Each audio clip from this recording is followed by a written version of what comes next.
go to the glossary. And this was a little journal. I don't know if you can see that. It's called the Northwoods Journal. And I think it's published in Maine. And I don't even know how I ended up submitting to them, but it's a nice little journal. And this story is called Milk to Meat. Raw gray autumn morning. Sounds of faraway traffic cross the neutral air. I hold her head tight in my arms, forcing her not to fall forward as the tractor's bucket lifts her hindquarters. Red wool from my coat rubs off on the black and white of her forehead. Her hips go up, but her front legs won't. The weight of her knocks me back. The weight of her life. Number 29, older cow, good milker. Just gave birth to her 7th calf.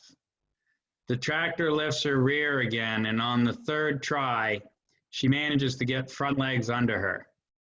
She shakes violently, but stands on her own. The strain is in her eyes.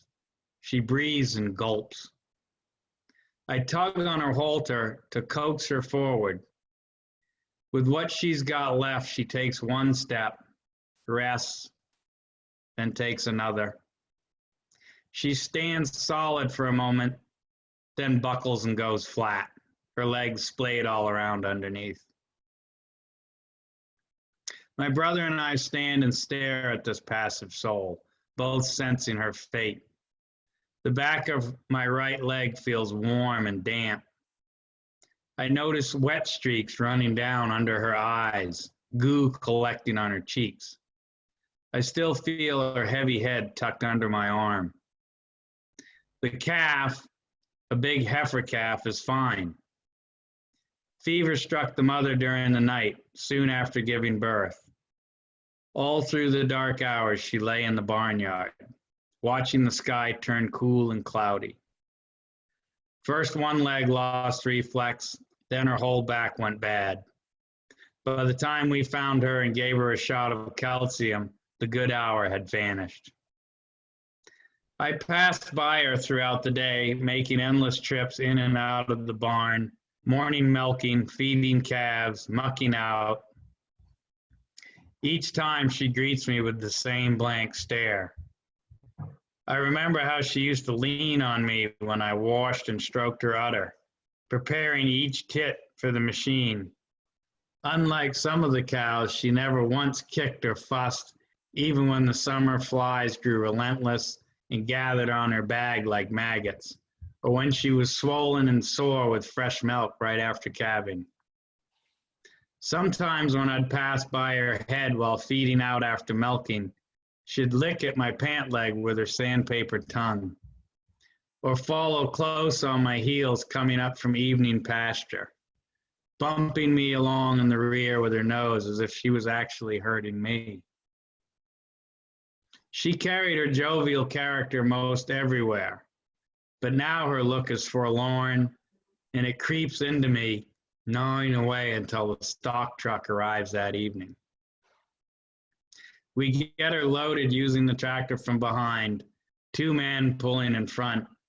We pull and push and guide her into the truck full of young and old bleeding cows until the tailgate can be slammed shut. Then we let go and she crashes down. All I wish is to trace an imaginary line between her eyes with a rifle barrel and squeeze the trigger, calling her fate then and there on the cold metal floor. But alive, she is worth money, good for Hamburg and other things made from beasts. Another cow, another life.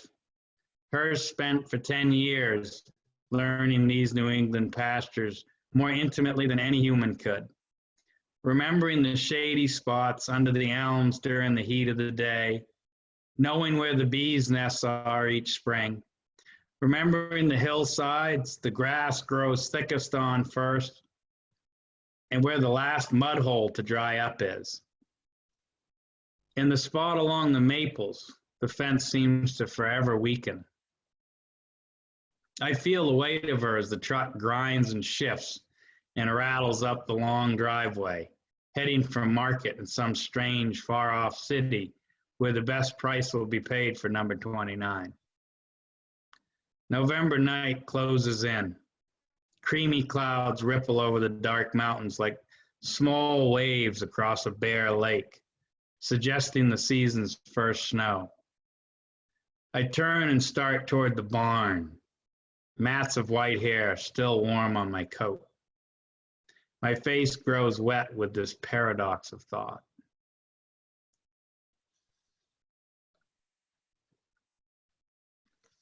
I wish I'd read that through before I read it, because that's sort of depressing.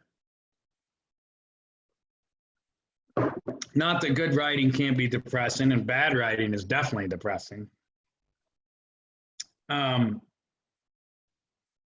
going to stick with the cow theme. This one's, I promise, is a little cheerier, maybe. But I haven't read it in a while either, so this is kind of fun for me to read this stuff. I kind of forgot I even wrote it. This was published in a publication called the South Dakota Review, which is one of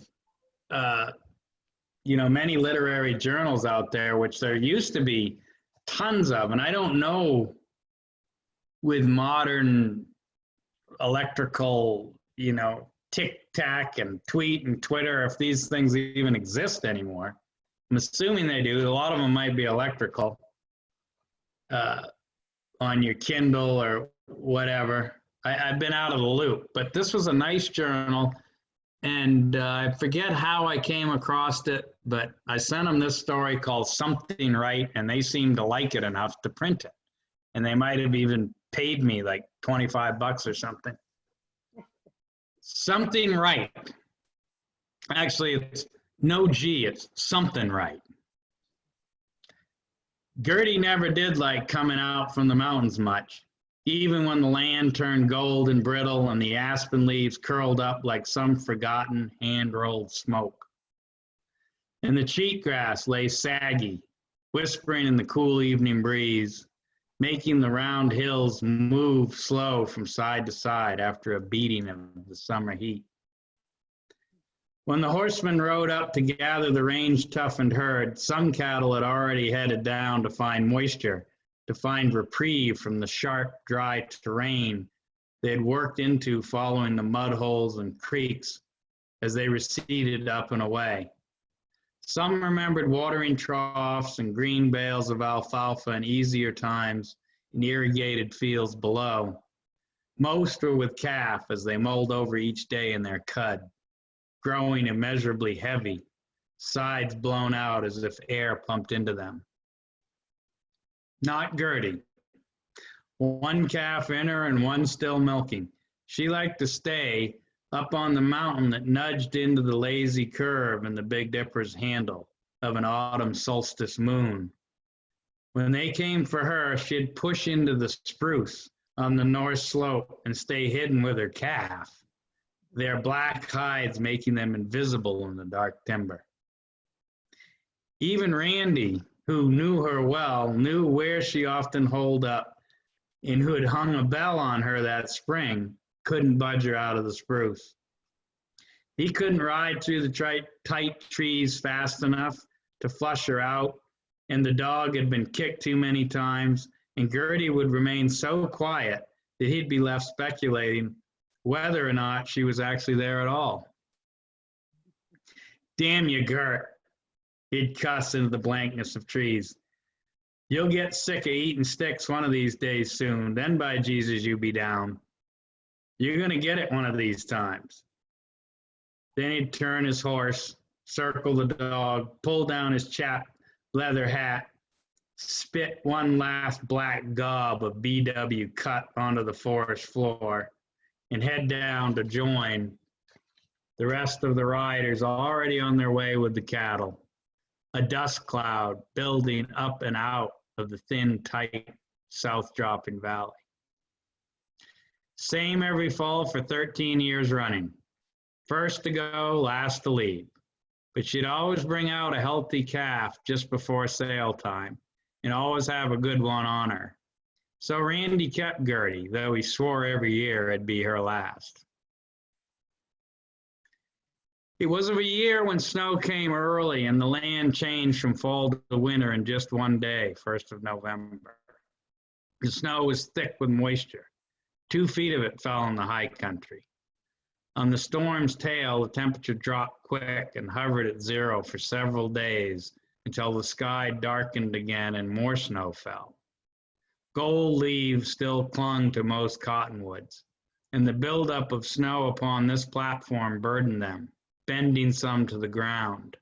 Then more snow came, and Gertie still hadn't come out to the truck road near the base of Dipper Mountain, or anywhere. The morning of the 3rd storm, Randy sat at the kitchen table, festering over his mid-morning coffee. It started feeding out a couple days earlier. The cattle adjusted easily to the ranch's winter schedule, more easily than Randy, who didn't exactly look forward to tossing bales in the cutting cold that had begun without warning this year. He had hoped to pasture the herd close to the ranch for a couple more weeks first. He had another load to feed before noon, and after dinner, he decided to trailer his horse up to the high road and take a look around for Gertie. This was back when lunch was dinner, you know.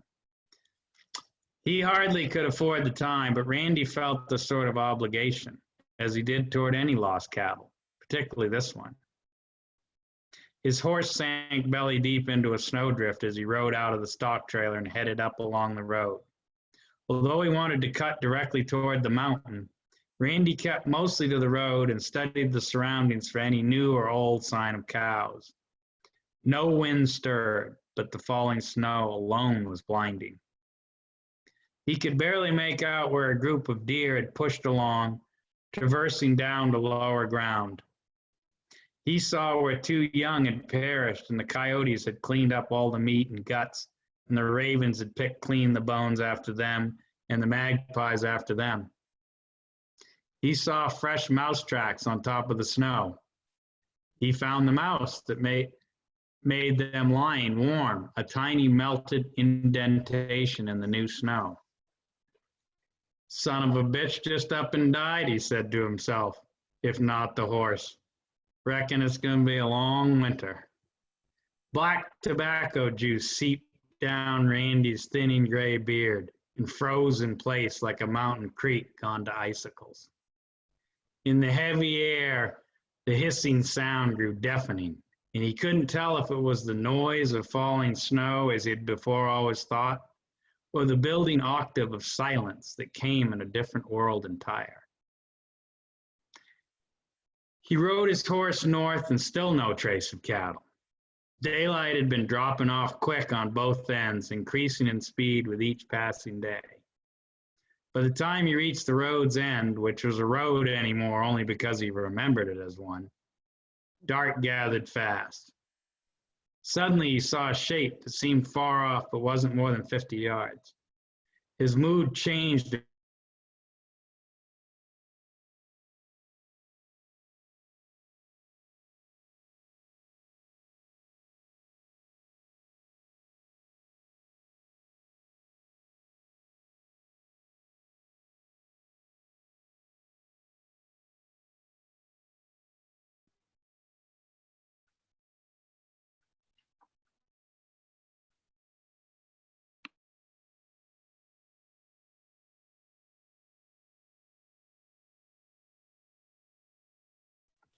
Did I do it right? Yeah, we lost you for a minute. Yeah, sorry, I was trying to mute Jan because there was noise coming from her and it kept on messing it up. So I was just trying to mute one person. I muted everybody. Sorry. That's Where'd okay. you lose me? So, Tell me where you lost me. well, just after the river of blacks. He saw the black thing 50 yards Yeah. ahead. Oh, okay. So you didn't lose me for long. You didn't Yeah. miss much. Suddenly he saw a shape that seemed far off, but wasn't more than 50 yards. His mood changed. Okay. His mood changed immediately, but the shape moved too swiftly, and by the time he realized what it was, and he reached for his rifle. It was gone in one fluid motion, a puff of white in a greater white land. That son of a bitch is even heading down, he said, stuffing the 30-30 back in the scabbard. All his life, everything had been a son of a bitch. Good and bad, pretty and ugly, friend or foe, cat or mouse. It could be a referral to something out of spite, affection, or just the way it was in this sharp country. For 75 hard-riding years, they all were sons of bitches, as far as Randy was concerned, and always would be. His spirits low, he almost swung his horse around when he thought he heard something. The horse pranced in place, and Randy pulled back the reins to quiet it. He strained hard, his ears working overtime. But what befell them only grew as a perpetual hiss. Mumbled. Could have swore. Nah. He spat black onto the snow and turned the horse and headed back in the hoof prints already collecting snow. He hadn't gone far when he stopped cold again. He swore he heard it this time. That ain't jingle bells, he said to the horse, and it sure as hell ain't Christmas yet. But he soon lost the sound and eventually dropped his head to the storm and moved on. As he rode, he imagined Gertie up on the mountain, growing slower by the day, one calf coming closer to this world, one still sucking, and Gertie no spring chicken. He knew she'd never winter and was surprised she hadn't made it out yet. He decided that sometimes cows couldn't figure the weather. He could see her up there still in the timber, weathering out the snow, head low, chewing away at nothing, and the calf chewing by now as the milk ran out. He could see her eyes cast on the first storm, and thinking to herself, ain't no big deal, because she'd come out in the snow before, but not this much, this early. Then he could see the bell swinging on her neck and could hear it low, ominous, and muffled. Then he stopped again. Damn, I swear. But just the hiss and dart greeted him. He saw where the cat had cut his incoming trail and where its tail had touched the powder as it continued straight down the mountain. Randy opted to stick to what was left of his own tracks. By the time he reached the truck and trailer, it was on towards 7 o'clock, and he had ridden for 2 hours in the dark and snow, half guessing at the road's location, as there wasn't a hint that he'd ever put in.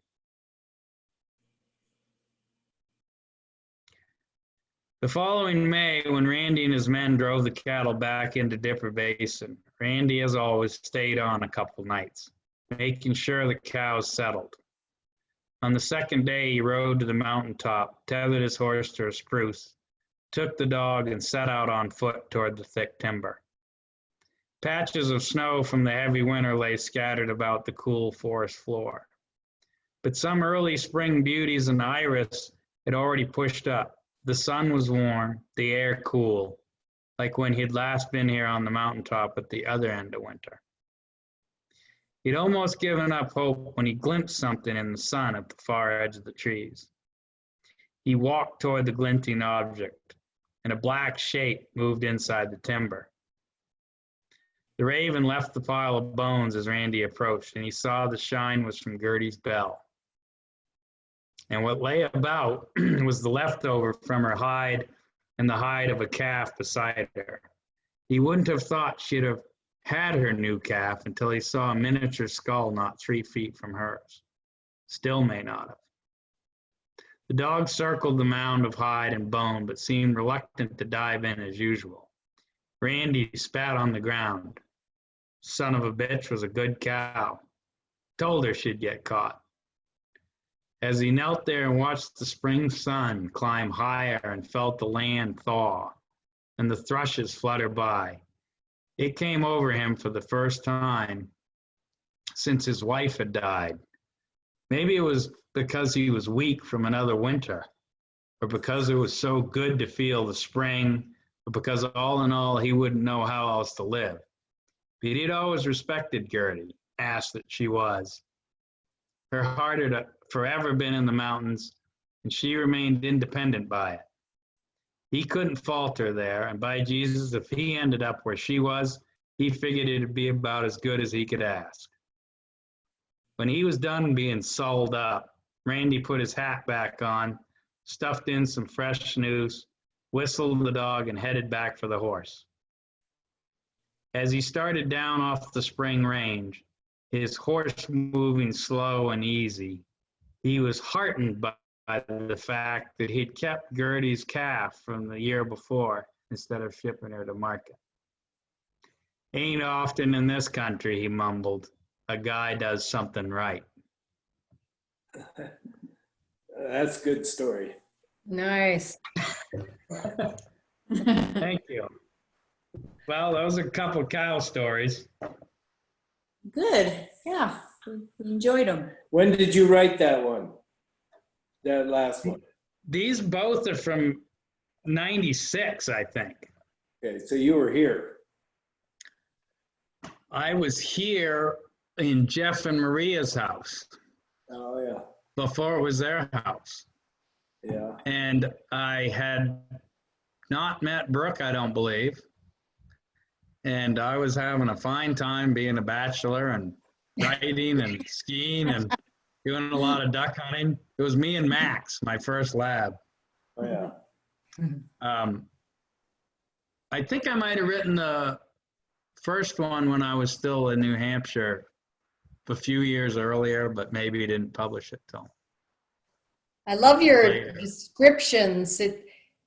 You just take such a simple thing that one of us might see, and you can just dive into it and make it so vivid. It's really wonderful. Thank you. Yeah, well, it's fun. Fun to paint a picture like you paint. I try to paint with words. Yeah. Oh, yeah. Mm-hmm. So now are you getting some writing time during this pandemic, or is you just farming your brains out? Yeah, well, the pandemic, we were very fortunate, made us even busier. There wasn't a lot of writing that went on during that. No, I'm not doing much writing. I'm hopeful though still, and I have some things I want to write, and I have a lot of material for a second collection that I'm hoping to do. I think I'll just try to, the self-publishing has really come a long ways, as I found out from my friend John Hewitt. And the first book I had published, they had asked me to do it, and they printed it and gave me a little bit of money up front, and that was it. They didn't really push it too hard, and so that was in 2005. So it's been a while. But anyway, and that was mostly hunting stories. But I have material from the West. I think it was enough material. I would probably include that story I just read. And along with some others that are more based just in the West, some fishing and hunting, some just nature stuff, and definitely 2 or 3 stories I'd like to write for that collection particularly. But your last story reminded me of Edward Abbey. Oh, really? Yeah, well, the way you that's quite a described compliment. that character, Randy. That was a nice description. Yeah. Well, thanks, Randy.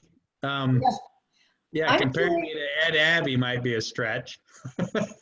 I'm curious, on a story like that, did you experience something like that, or were you just imagining, a cowboy going out there and finding its cow and calf? Or I'll tell you how I built that story, or what I built it around, because I do remember this. Reading it, it was fun. I think I had read that story at another reading a few years ago, but I really haven't read it since.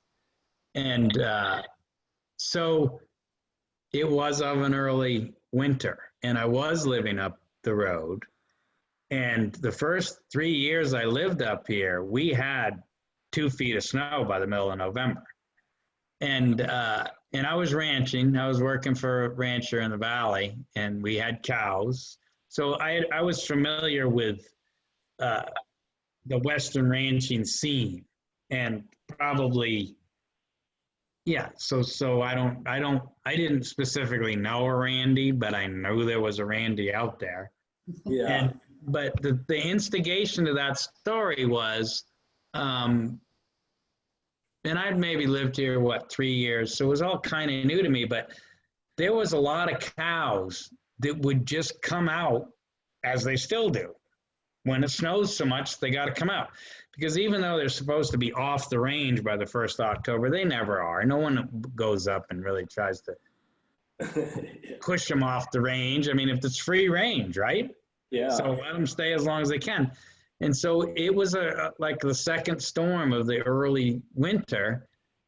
And I saw 5 or 6 black cows just come wandering down the rendezvous, and figured there was no one with them. Yeah. But they knew Just where like they- now.